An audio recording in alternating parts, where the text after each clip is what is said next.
Hi guys, and welcome to my YouTube channel. Today we're going to be talking about how to illustrate an image using references. If you're like me and you hate anatomy, then this video is definitely for you.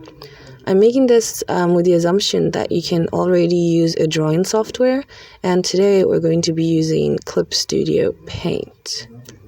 So as a basic, as the title says, if you want to do this, first thing you have to get is references. The image we're working on today is of a model, so I kind of already have a base for the what image I want to create.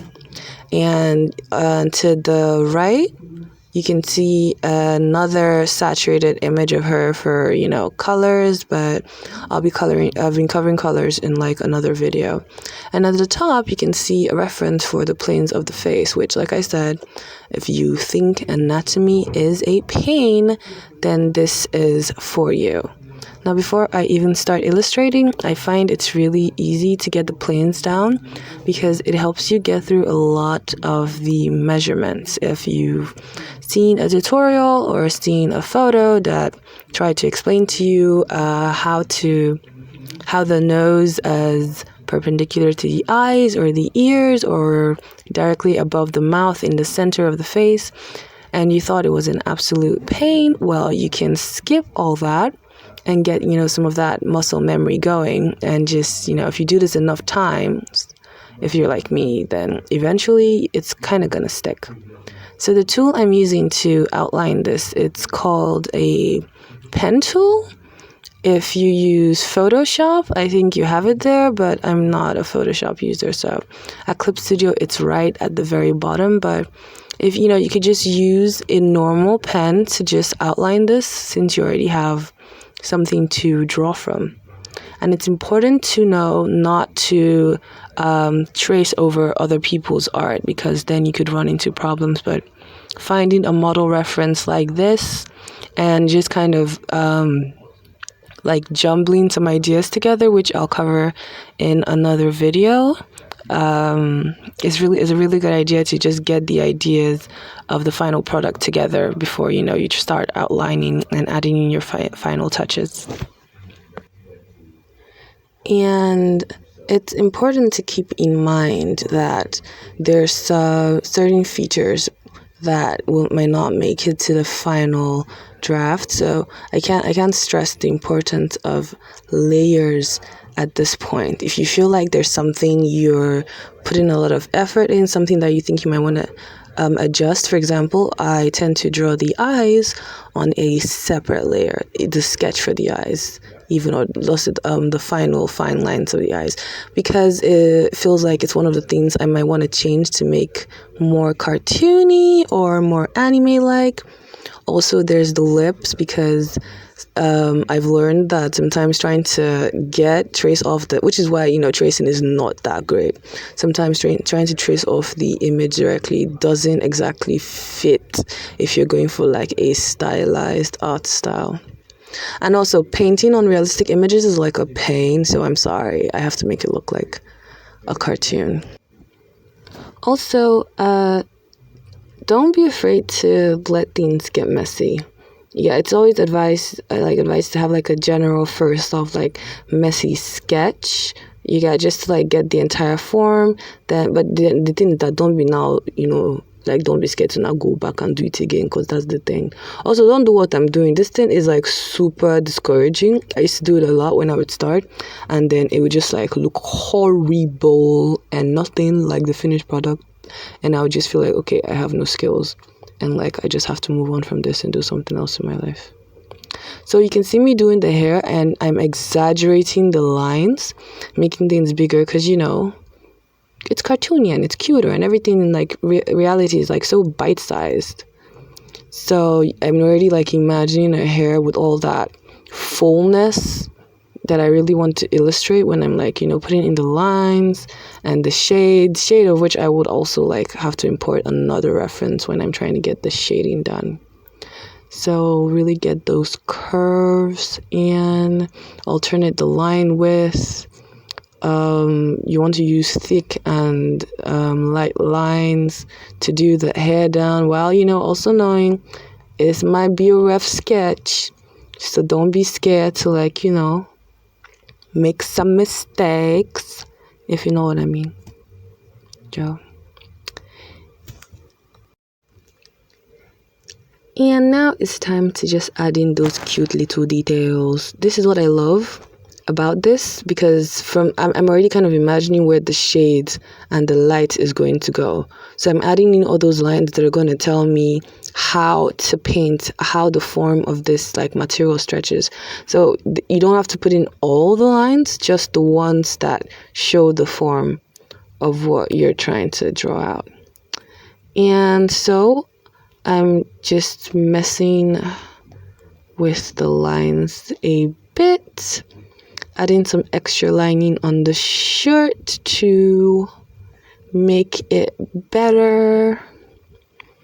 And also you want to alternate at this point, because thicker outlines, thinner inlines is what I always say. So this is for a horoscope giveaway I have on my Instagram. You can check me out at Cast Draws. It's a weekly thing.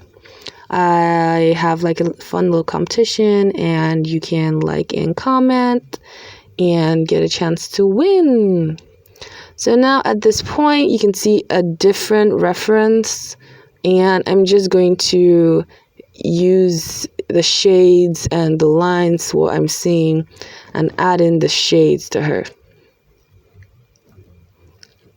And if you remember what I told you about putting the eyes on a different layer, well, I forgot, so I have to draw this again.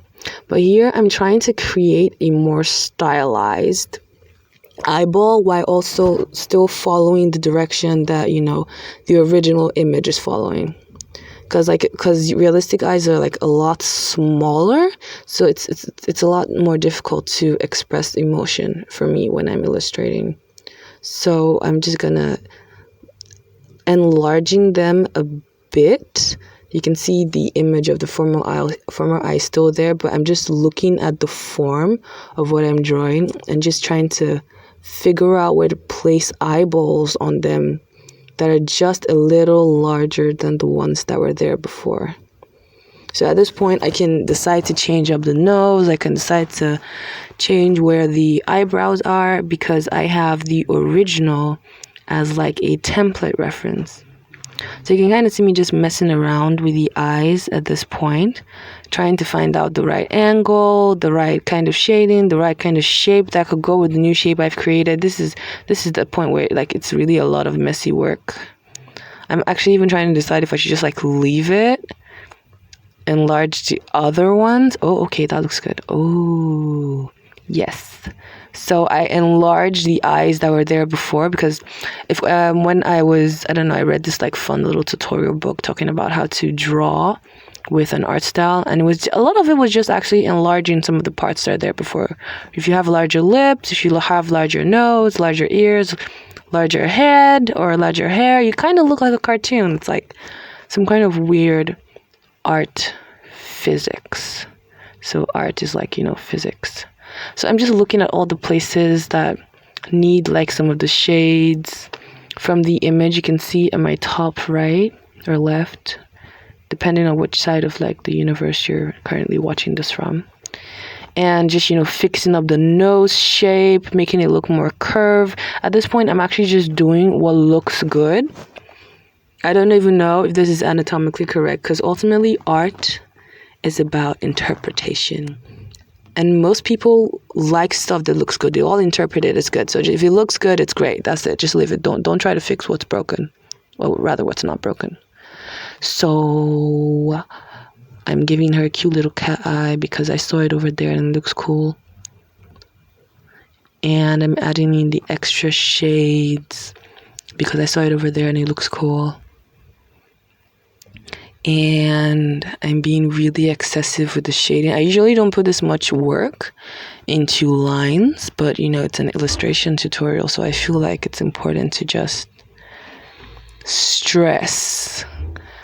So you can see me doing the eyelashes. Now I just did this off, like I didn't get that from the reference, but I saw a tutorial on how to draw eyelashes curved and just having them out there. So it's like I'm mixing the eyelash shape from the reference and how I know eyelashes usually form to just create this mega eyelash that's just like really fucking cute and hopefully just distracts you from whatever errors the eye might have anatomically. And it's really easy to just imitate, which is what's really great about referencing, because a lot of images, like light, it just has like a general reflection in all things. It alternates when you go, a different shape, a different angle, but ultimately it's just the same damn thing. So you can use that to your advantage if you're walking down the street. I like to think art is just like a general learning process. It's like you just have to continuously look at things as you're walking down, notice the little light leaks on objects, and then one day, 5 or 7 weeks or days or months after you started doing it, you want to draw this really cool painting, and you decide that, oh wait, all that random stuff I read is kind of useful right now. And that's the fun little eureka you get with art. That's where it really just hits you. It's not one process of just learning, it's continuous. So now I'm just using the reference to pick out the shades where I see the little dips. And shading is actually really fun if you both draw and color, because one of the I mean, I love coloring, but one of the hellish parts for it was figuring out where the light ended and darkness began.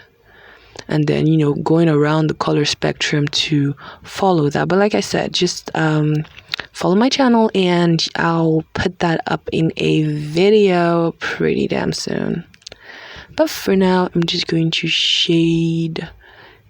erase some shading, add some lines. Now you can see, now I'm looking at the image to where the lines are and just trying to go freeform. It's not even really following the image at the background anymore. I'm just like going freeform on it.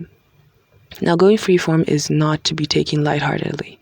You do not go freeform on the same goddamn layer. Create another different layer whenever you go freeform, because oh my god, there's nothing worse than going freeform and realizing you had something much better before and not being able to undo it.